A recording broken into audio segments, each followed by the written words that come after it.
일본 열도 침몰 케이시는 일본의 대부분은 반드시 바닷속으로 침몰한다고 예언했다. 그의 주장은 일본 침몰을 다룬 소설, 영화에 영향을 줬고 2011년 동일본 대지진 발생 때 다시금 주목받았다. 이밖에 제2차 세계대전 발발, 1929년 경제 대공황으로 인한 주식 붕괴, 1990년대 소비에트 연방 와해 등을 예언했다. 2차 대전의 경우 일본, 독일, 오스트리아가 규합해 전쟁을 일으킨다는 예언이 적중하기도 했다. 소련 해체설은 당시 아무도 믿지 못할 수준의 황당한 주장이었지만 그의 사후 반세기 만에 소련은 역사 속으로 사라졌다. 미국 대통령이 사무실에서 사망한다는 예언도 맞았다. 케이시도 미래의 제3차 세계대전을 예고했다. 프랭클린 루스벨트 전 미국 대통령은 1945년 4월 뉴스프링스에 위치한 별정 집무실에서 뇌출혈로 세상을 떠났다. 안락 의자에 앉아 비서와 함께 테이블이 서류를 검토하던 중 빈머리가 너무 아프다는 말과 함께 쓰러졌던 것이다.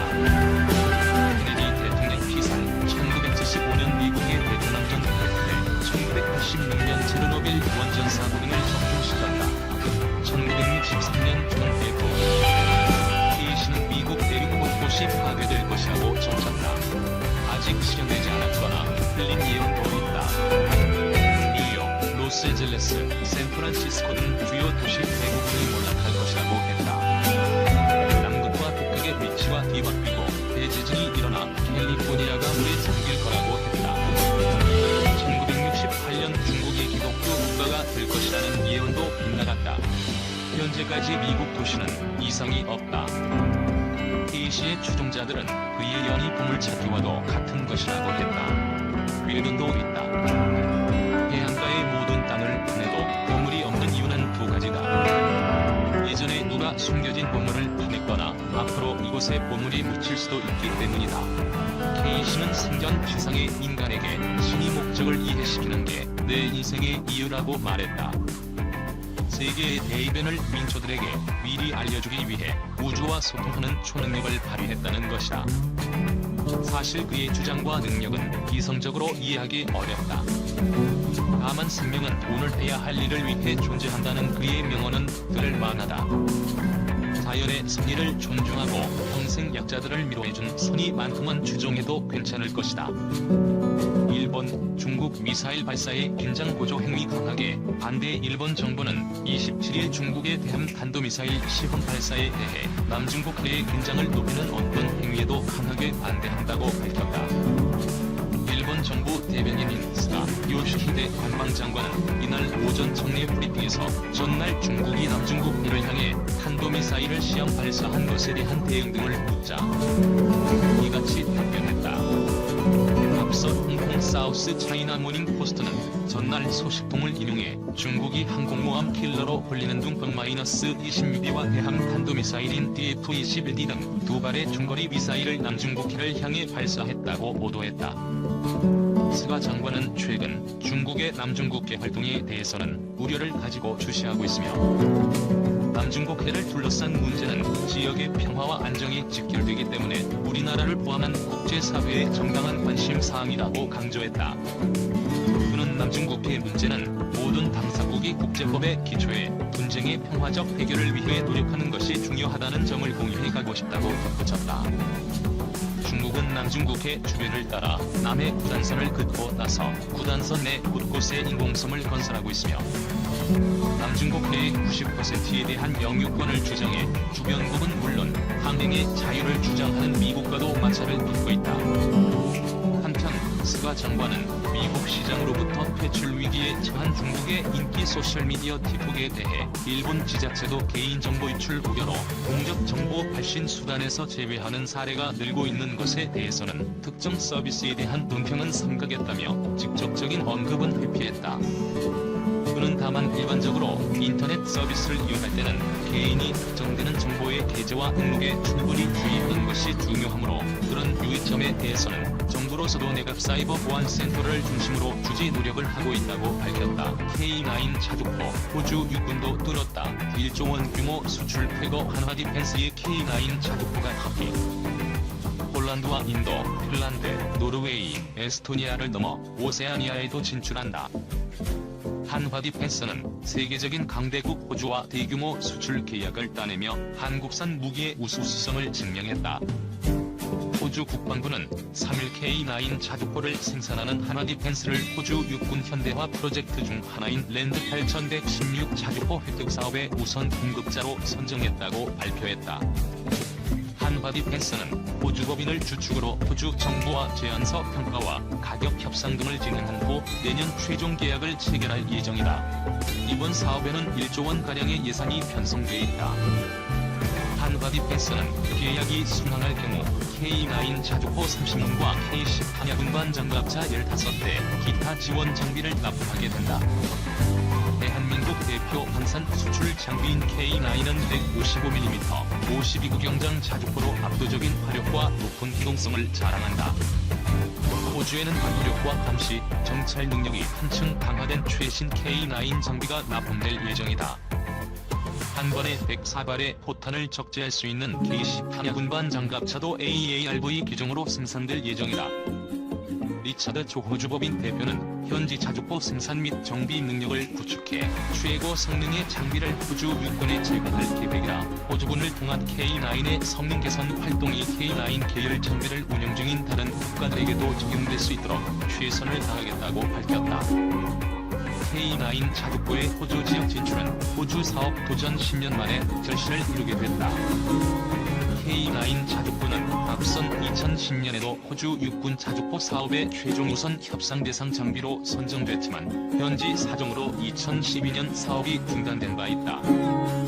한화 디펜스에 따르면 한국과 호주 정부가 그동안 지속적인 국방, 안보 협력을 이어온 점이 큰 도움이 됐다. 양국 정상은 지난해 9월 국방방산 협력을 주요 의제로 정상회담을 개최했으며 이어 12월엔 양국 외교 국방장관 회의를 열며 방산협력 확대 방안을 논의했다. 한화 디펜스는 호주법인 설립 이후 현지 생산시설을 구축하는 계획을 세우는 등 호주 방위산업 활성화를 위해 다양한 지원 방안을 모색하며 적극적인 현지화 노력을 기울여온 점도 주요했다고 보고 있다. 한화 디펜스는 또한 호주 자주포 생산 역량 강화를 위해 현지 중소업체들과 협력 방안을 논의하는 등 유기적인 현지 납품 체계를 구축하기 위해 노력하고 있다. 호주 정부는 현지 자주포 생산 시설 등이 구축되면 빅토리아주 질롱 지역에 약 350개의 일자리가 창출될 것으로 내다보고 있다. 이성수 한화 디펜스 대표이사는 호주 K9 도입 결정은 한호주 국방, 방산 협력의 값진 결실이자 대한민국 방위산업의 기술력과 신뢰도를 입증한 쾌거라 호주 정부와 긴밀한 소통과 협력을 통해 현지 생산 시설 구축과 인력 양성 등에 힘써 호주 방위산업 활성화에 기여하도록 최선을 다하겠다고 강조했다. 세계 수출 시장 절반, 한국의 자주포 K9이 지배한다. 최근 1조 원 규모 호주 자주포 사업에서 우선 협상 대상자로 선정된 K9 자주포가 지난 17년 동안 세계 자주포 시장의 절반가량을 석권한 것으로 나타났다. 지난 2001년 이후 세계 각국에 수출된 K9 자주포는 6개국 590문, 2조 원 어치에 달한다.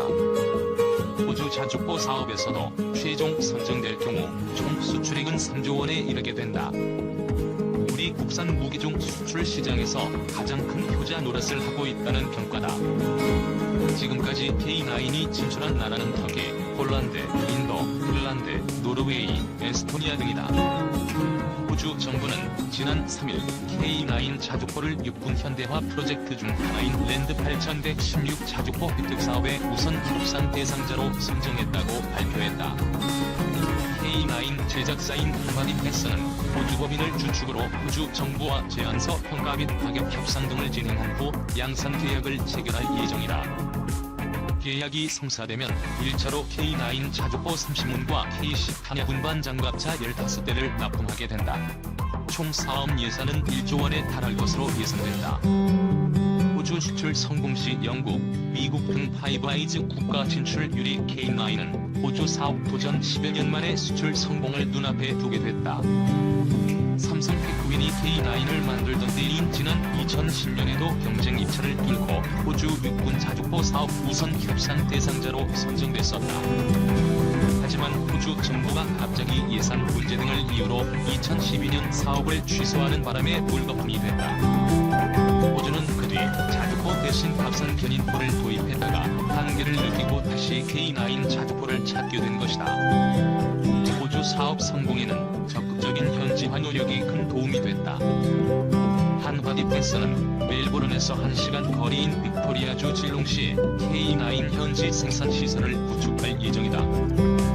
한화디 패스 관계자는 질롱시에서 현지 중소업체들과 계약을 맺고 인력 교육, 정비, 보수 등 사후 서비스를 제공할 계획이라고 말했다.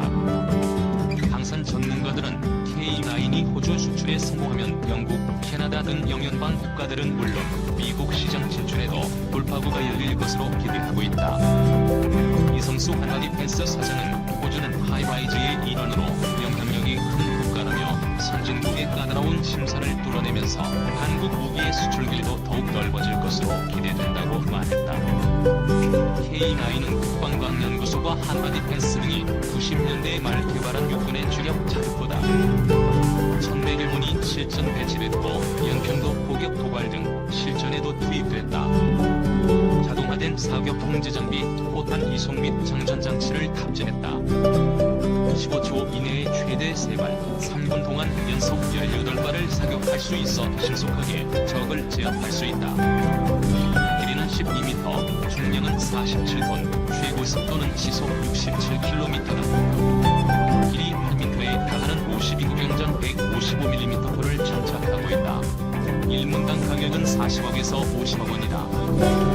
K군은 지난 2010년 연평도 포격 도발 때 6문 중 2문이 북한 포사격 충격으로 인한 전자회로 장애 등으로 작동을 하지 않았다. 그럼에도 세계 수출 시장에